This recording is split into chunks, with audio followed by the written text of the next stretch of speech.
Баршаңызға сәлем достар. Бүгін сіздермен ең оңай торттың рецептімен бөлісетін боламын.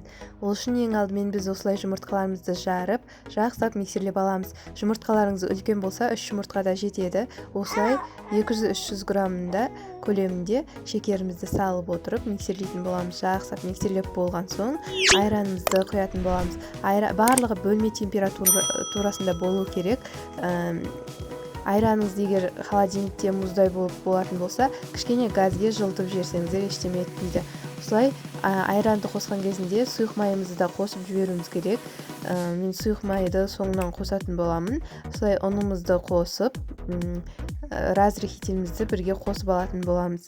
Осындай 15 граммдық бір пачка разрыхитель жетеді.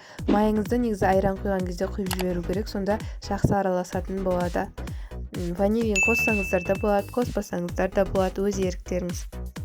Жақсылап миксерлеп болған соң, тесталарыңыз сұйық болып қалмасын. Егер сұйық болып қалатын болса, пирогтарыңыз дұрыс көтерілмей, іші онша піспей қалады. Біз бұны кәдімгі пирогтың рецептімен істеп аламыз. Осылай өте қарапайым, қарап тұрсаңыздар, осылай формамызға қойып, 200 градуста пісіріп алатын боламыз. 180 градуста пісіріп аламыз. Өте көтеріліп, жақсы шығады. Осы рецепт бойынша істейтін болсаңыздар, міне қарап тұрсаңыздар, өте керемет болып көтерілді, кәдімгі бисквит сияқты болып көтерілді.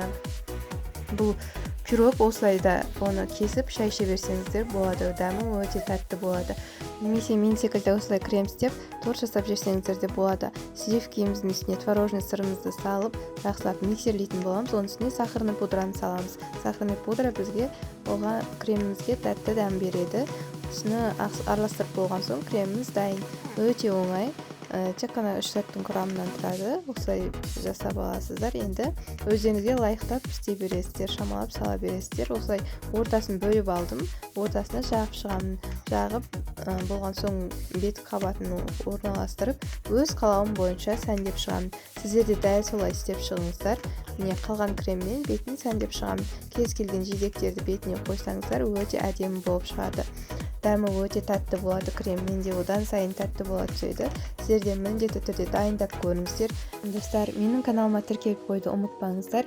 Лайк басып, астына комментарийға қандай рецепт күтесіздер менен, сол туралы жазып кетсеңіздер де болады. Мен міндетті түрде қарап шығатын боламын. Менің каналымның дамуына осылай үлес қоса аласыздар. Міне жай ғана пирогымыздан осылай әдемі торт жасап шығардық. Шет-шетіне осылай кивимен сәндеп шыққанмен өте әдемі болып шықты. Сіздер де қалаған жемістеріңізбен, құлпынай болсын, кез келген жидекпен әдемі болып шығады. Дәмі өте дәмді болып шықты. Достар, сіздер мұны міндетті түрде дайындап көруіңіздеріңіз керек. Үйіңізде, үй ішіңізді қуантып, осылай тәттілерді жиі пісіріп тұрыңыздар. Ас болсын, сіздермен болған Айтгүл.